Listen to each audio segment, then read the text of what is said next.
नमस्कार, स्वागत है आपका जनता टीवी में। मैं हूं आपके साथ सचिन चौहान। खबरों की शुरुआत करेंगे, लेकिन उससे पहले सीधा आपको ले चलते हैं गोरखपुर, जहां पर मुख्यमंत्री योगी आदित्यनाथ इस वक्त संबोधित कर रहे हैं। अपनी परंपरा पर गौरव की अनुभूति होनी चाहिए और हम भारतीयों को तो और भी गौरव की अनुभूति होनी चाहिए। जितनी प्राचीन परंपरा संस्कृति हमारी है, इतिहास से भी परे हम लोग हैं। हमको इतिहास के दायरे में कोई कैद नहीं कर सकता। उससे भी आगे जाकर के हजारों करोड़ हजारों वर्षों की एक इतिहास है हमारा, हजारों वर्षों का है। अभी 500 वर्ष का भगवान राम का भी तो प्राण प्रतिष्ठा का पुनर्प्राण प्रतिष्ठा का कार्यक्रम अयोध्या में संपन्न हुआ। पर अब भारत किस रूप में, किस उत्साह के साथ जुड़ा है? दुनिया जुड़ी है, दुनिया एकरूप है। लोगों के लिए बहुत आश्चर्य का विषय है। अभी आपने वाराणसी का देखा होगा। वाराणसी में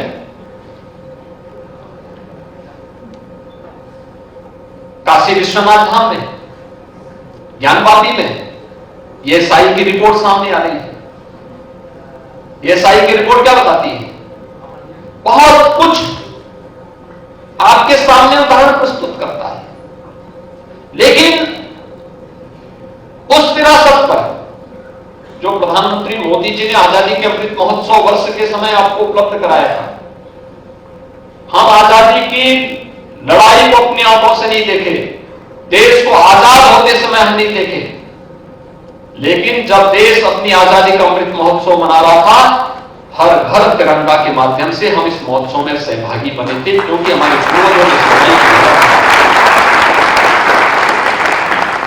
हमने उस दौरान आजादी के अपने उन बंधुओं को, जो राष्ट्र नायक थे, जो स्वतंत्रता संग्राम सेनानी थे, उस समय के क्रांतिकारी थे, या जिन्होंने देश की आजादी के पहले आजादी के आंदोलन में सहभागी बनकर इस लड़ाई में नेतृत्व प्रदान किया था, या आजादी के बाद भारत की सुरक्षा करते हुए भारत के रक्षा बलों में, अर्धसैनिक बलों में, पुलिस बलों में अपनी सेवाओं के माध्यम से देश को सुरक्षा दी थी, बाह्य और आंतरिक सुरक्षा प्रदान की थी, उनके प्रति सम्मान का भाव व्यक्त करेंगे। उनके स्मारकों का सुंदरीकरण हुआ, हम लोग गए, उन पे शोध हुआ, उन पे कार्य हुआ।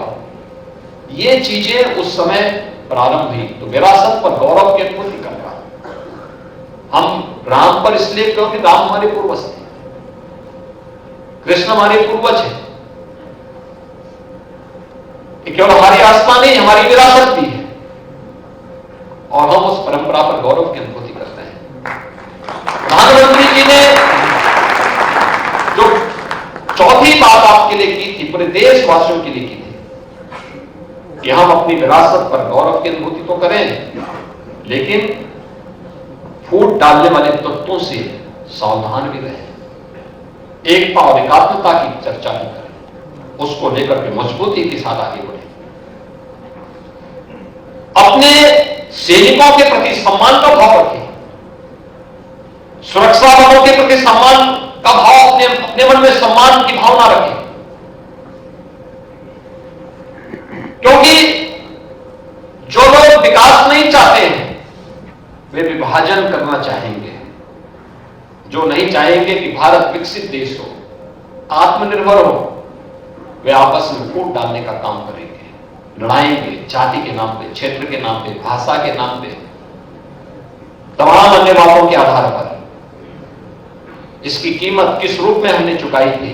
उत्तर प्रदेश इसका जागता जागता जीता जागता उदाहरण है। पहचान का संकट था उत्तर प्रदेश के नौजवानों के साथ। जाते थे कहीं बाहर, अपनी पहचान छुपाते थे। आज पहचान का संकट नहीं है। आज उत्तर प्रदेश वासियों को पहचान का संकट नहीं है। हम लोगों को देखना होगा, फूट डालने वाले तत्वों से सावधान होना। इसलिए एकता और एकात्मता की चर्चा करना। और अंतिम प्रण जो प्रधानमंत्री जी ने कहा था वह है नागरिक कर्तव्य। एक नागरिक के रूप में मेरा दायित्व क्या है?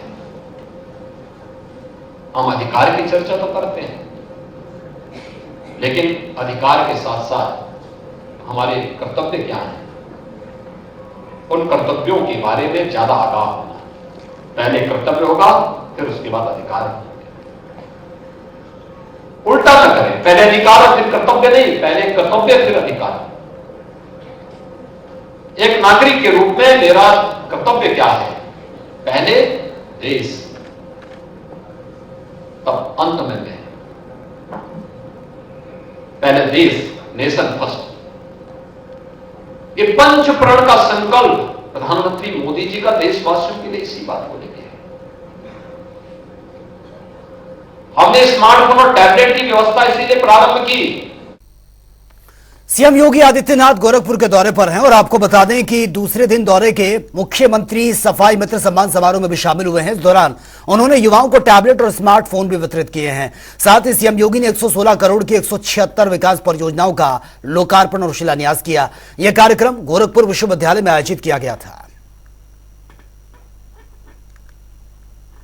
आज एक तरफ आपका अभिनंदन हो रहा है तो नगर निगम की रैंकिंग भी स्वच्छता की अच्छी हो रही है, तो महानगर वासियों को अच्छे स्वच्छ और सुंदर वातावरण में रहने का भी अवसर मिल रहा है और विकास की 116 करोड़ रुपए की परियोजनाओं की सौगात भी मिल रही है। वास्तव में जिस पर सबसे ज्यादा ध्यान दिया जाना चाहिए वह किन्हीं कारणों से उपेक्षित हो जाता था। कितना भी हम अच्छा कर ले, घर कितना भी अच्छा हो, अगर साफ सफाई न हो, रंग रोगन न हो, तो उस अच्छाई की कोई कीमत नहीं होती। हम शहर को कितना भी सुंदर क्यों न बना दे, अच्छी सड़कें दे दें, चौड़ी सड़कें दे दें, लेकिन अगर सफाई न हो तो सारी मेहनत में पानी फिर जाएगा। इसलिए सारी सुंदरता की आत्मा किसी में निहित करती है, जो इन स्वच्छता कर्मियों पे निहित करती है। इसलिए इनका सम्मान और इनकी सुरक्षा तो दोनों आवश्यक है। मुझे प्रसन्नता है कि इन्हें कई कवर सुरक्षा के प्रदान किए जा रहे हैं। किसी स्वच्छता कर्मी को अगर किसी दुर्घटना का दुर्भाग्य से शिकार होता है तो 2 लाख रुपए की बीमा, सुरक्षा बीमा की कवरों से मिलेगा। मैं नगर निगम गोरखपुर से कहूंगा, प्रदेश भर में हम इस बात को सुनिश्चित करने जा रहे हैं कि स्वच्छता कर्मी को न्यूनतम मानदेय देने की गारंटी हर हाल में मिलनी चाहिए, जिससे वह अपने परिवार का लालन पालन समय पर सम्मानजनक ढंग से कर सके। और साथ साथ हमारा प्रयास होना चाहिए उनके लिए आवासीय सुविधा भी हम दें। जिनके पास आवास नहीं है उनको आवास मिलना चाहिए, कॉलोनी उनकी अच्छी बननी चाहिए, उनके लिए कुछ अन्य कार्य भी दिए जाने चाहिए। ये मशीन जितनी आ रही है, इन मशीन में भी उनको पारंगत करना चाहिए। और साथ साथ उनको स्वास्थ्य बीमा का कवर भी मिलना चाहिए, उन्हें राशन कार्ड की सुविधा भी मिलनी चाहिए, उज्ज्वला योजना के साथ भी जोड़ा जाना चाहिए। हर प्रकार की सुविधा से उन्हें संपन्न करने की दिशा में हमें प्रयास करना चाहिए। आज एक और वे जेडीयू बीजेपी के गठबंधन को लेकर सपा अध्यक्ष अखिलेश यादव ने एक्स ऐप पर पोस्ट किया। उन्होंने लिखा कि बीजेपी जीवन काल में इतनी कमजोर कभी नहीं थी, आज विश्वासघात का नया कीर्तिमान बना है, जनता इसका करारा जवाब देगी।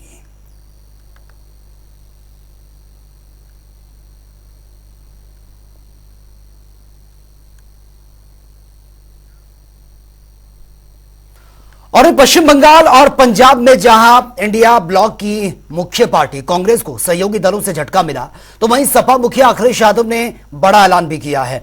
दरअसल सीट शेयरिंग को लेकर यह बड़ा ऐलान किया है। सपा ने कांग्रेस को 11 सीटें ऑफर की हैं, जिसको लेकर अब इस पर सियासत भी हो रही है। ट्वीट आया है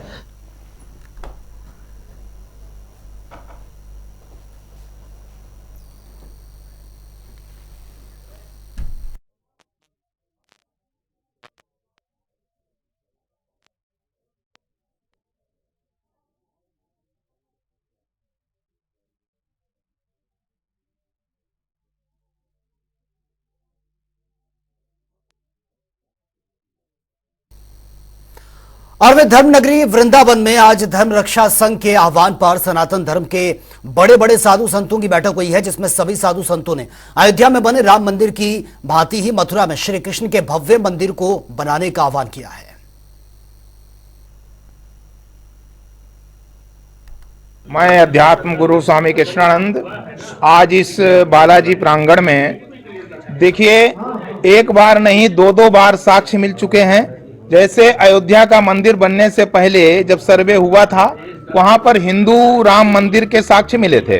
अभी ज्ञान वापी में अभी जो साक्ष्य मिले हैं वो विशाल भगवान शिव के मंदिर के साक्ष्य मिले हैं। इसलिए मैं आग्रह करता हूं मुस्लिम पक्ष से कि उनको बड़ा दिल दिखाते हुए और भाईचारा निभाते हुए जो हिंदुओं के आराध्य स्थल हैं उनसे अपना दावा छोड़ देना चाहिए। हमने अयोध्या का जो संकल्प था ये जो पूर्ण हुआ है, ये बहुत ही खुशी मंगल का मय दिन है कि हमारे देश के प्रधानमंत्री जी ने साक्षात वैष्णव स्वरूप धारण करके प्राण प्रतिष्ठा में किए। दूसरा बात, हमारे उत्तर प्रदेश के मुख्यमंत्री जी सन्यासी होते हुए भी वैष्णव साधु संत के ठाकुर श्री राम लला का प्रतिष्ठा में तन मन धन को उसमें लगा करके विजय को जो प्राप्ति किया है और शासन को दिखाया है, ये किसी सरकार ने आज तक नहीं दिखाया है। आज जो कार्यक्रम किया जा रहा है, जैसे आपको विदित है कि जैसे राम जन्मभूमि का कार्य संपन्न हुआ, ठीक यही हमारे श्री धाम वृंदावन और मथुरा की जो जन्मभूमि है वो कई दिनों से आपको सबको विदित है। तो इसीलिए हो रहा है कि हम आने वाले समय में, जैसे पूर्व वक्ता ने बताया कि 5 वर्षीय इसी योजना में भगवान श्री कृष्ण का मंदिर निर्माण हमारे मथुरा में होना चाहिए, इसी सरकार में होना चाहिए। आज धर्म रक्षा संघ की ओर से यहाँ बालाजी सेवा धाम में एक आयोजन रखा गया, जहाँ पर भगवान श्री कृष्ण की जन्मभूमि की मुक्ति के लिए श्री कृष्ण जन्म स्थान मुक्ति अभियान की उद्घोषणा की गई है और इस अभियान का शंखनाद किया गया है। आज इस पवित्र आश्रम से हम सभी संतों के सानिध्य में हम सभी लोगों ने संतों के आशीर्वाद से श्री कृष्ण भगवान की जन्मभूमि को मुक्त कराने के लिए एक प्रण लिया है, संकल्प लिया है। आज धर्म रक्षा संघ के तत्वावधान में श्री बालाजी सेवा धाम के इस पवित्र प्रांगण में हम सभी धर्माचार्य एवं संत भगवानों ने मिलकर ये प्रण लिया है कि जिस प्रकार से अयोध्या में भगवान श्री राम का भव्य मंदिर बनाए हैं, उसी प्रकार से श्री कृष्ण जन्मभूमि मुक्ति आंदोलन को हमने आज एकत्र किया है। और पश्चिम बंगाल और पंजाब में जहां इंडिया ब्लॉक की मुख्य पार्टी कांग्रेस को सहयोगी दलों से झटका मिला, तो वहीं सपा मुखिया अखिलेश यादव ने इसको लेकर बड़ा ऐलान कर दिया है। उन्होंने कहा कि सपा ने कांग्रेस को 11 सीटें ऑफर की हैं, जिसको लेकर अब सियासत इस पर तेज हो गई है। जो अखिलेश जी का ट्वीट आया है, इसमें जो भी निर्णय राष्ट्रीय नेतृत्व हमारे मुकुल वासनिक जी के जो नेतृत्व में जो कमेटी बनी है वो निर्णय ले रही है और बहुत ही सकारात्मक और बहुत ही अच्छे वातावरण में बातचीत चल रही है और इसका परिणाम बहुत ही जल्द मजबूत आने वाला है। आप उसे समझ सकते हैं कि कांग्रेस का क्या वैल्यू है। 2017 में 100 सीट पर समझौता था, अब 10 सीट पर 11 सीट पर, तो क्या कांग्रेस। मैं तो बहुत पहले तो कहा था कि इंडिया जो बनाया था ये एक तो यूपीए का कब्रिस्तान था, लेकिन अब वो कब्रिस्तान पट नहीं पाया, ओपन हो गया, ऐसे रह गया। अब मैं बहुत कहा था कि बटुरी जोगी मठ उजाड़ है ये सब, और एक समय आएगा देखिएगा ये सब बिना दूल्हे के बारात हैं, सब दूल्हा बनना चाहते हैं और सब एक दूसरे के खून के प्यासे हैं। मतलब दल तो एक साथ दिखता है, दिल एक साथ उनका नहीं है। इसका समय आपने देख लीजिए। देखिए मैंने पहले बताया ना, कांग्रेस ही एक ऐसी पार्टी है जिसकी गलत नीतियां, गलत विचार और गलत सोच और गलत भेदभाव और तमाम उदासीन रवैये की वजह से और तमाम तरह का तुष्टीकरण की वजह से ढेर सारी पार्टियों संगठनों का जन्म हुआ, संगठन के बाद पार्टियों का जन्म हुआ। तो कांग्रेस की वजह से ये सारी पार्टियां जन्म ली है और इसकी वजह से अब कांग्रेस से दूरी बना लिया जनता ने। विरोधियों ने ठाना है 2024 में माननीय नरेंद्र मोदी जी को प्रधानमंत्री बनाना है। ये पहले मैंने बता चुका हूं और उसी कड़ी का एक रिजल्ट पहले आपने देखा कि बंगाल ने शुरू किया, ममता बनर्जी जी ने, फिर दूसरा बिहार से शुरू हुआ, जिन्होंने शुरुआत किया था। इसके पीछे अखिलेश जी और सोनिया जी हैं। नंबर 1 के दोषी अखिलेश जी हैं। अखिलेश जी खुद नहीं चाहते कि नीतीश जी एनडीए में, इंडिया गठबंधन में रहें, एनडीए में चले जाएं। ये अखिलेश जी खुद चाहते हैं। अभी कल भी उनका देखा है आपने कि राजा को पता नहीं मुसहर वन बांट दिए, कांग्रेस को पता नहीं है और 11 सीट ही दे दिए, और उधर से हुआ कि भाई हम तो 20 से 25 सीट, हमारी कोई बातें नहीं है। तो ये तो तय है कि सभी विपक्ष के लोग चाहते हैं कि मोदी जी प्रधानमंत्री बने।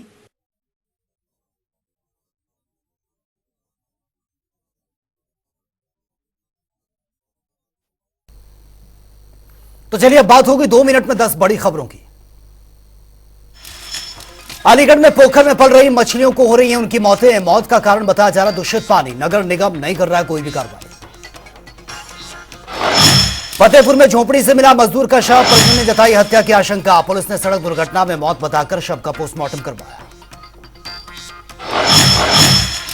प्रयागराज के खुसरोबाग में गौरव गाथा की लगाई गई है पट, जिसका अनावरण न्यायमूर्ति राहुल चतुर्वेदी ने किया। एटा में अवैध वसूली के विरोध में बेरोजगार मजदूर यूनियन का विरोध प्रदर्शन। ई रिक्शा और ऑटो चालकों से दबंग करते हैं अवैध वसूली। फिरोजाबाद में शराबी बेटे ने अपनी मां की हत्या की है। लाठी और लोहे की रॉड से की है निर्मम हत्या। पुलिस ने शव का पोस्टमार्टम करवाया। कानपुर में मृतक व्यापारी की पत्नी की कानपुर विकास प्राधिकरण में मिली है नौकरी। परिवार ने सीएम और सांसद का आभार प्रकट किया। कानपुर में ऐतिहासिक बीच वाला मंदिर को बॉम्ब से उड़ाने की धमकी। मंदिर पर अराजक तत्वों ने चिपकाया धमकी भरे पोस्टर। फतेहपुर में बीजेपी नेता के निर्माणाधीन मकान में बॉम्ब फटने से हुआ धमाका। इलाके में फैली दहशत, जांच में जुटी है पुलिस। कानपुर में चोरों ने खड़ी बैटरी रिक्शा से चुराई है बैटरी। सीसीटीवी में कैद हुई है पूरी घटना। पुलिस नहीं कर रही है कोई भी कार्रवाई। सिद्धार्थनगर में कार्यक्रम पर नाराज हुए स्थानीय सांसद। बिना दीप प्रज्वलित किए कार्यक्रम की शुरुआत। जिलाधिकारी की कार्यशैली पर उठाए सवाल।